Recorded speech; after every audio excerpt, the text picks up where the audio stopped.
सुन्नत की कितनी किस्में हैं? सुन्नत की दो किस्में हैं, एक तो सुनन हुदा है, एक सुनन ज़वाइद है। सुनन हुदा तो उन सुन्नतों को कहा जाता है जिन सुन्नतों को हुजूर अकरम सल्लल्लाहु अलैहि वसल्लम ने इबादत की हैसियत से अंजाम दिया हो, जैसे नमाज, रोज़े और हज की सुन्नतें हैं।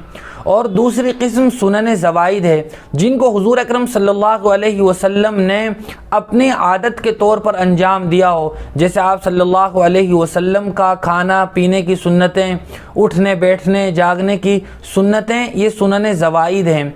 इन सुन्नतों पर अमल करने से भी उम्मती को, बंदे को सवाब मिलता है और ये हुजूर अकरम सल्लल्लाहु अलैहि वसल्लम से मोहब्बत और इश्क की अलामत है कि एक उम्मती और बंदा हुजूर अकरम सल्लल्लाहु अलैहि वसल्लम की हर तरह की सुन्नतों पर अमल करे।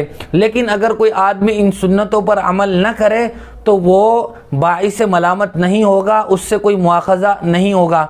लेकिन पहली किस्म की जो सुन्नतें हैं, सुनन हुदा है, उन सुन्नतों को कोई आदमी छोड़ने की आदत बना ले तो फिर वो बाइस मलामत होगा और वो गुनहगार भी होगा।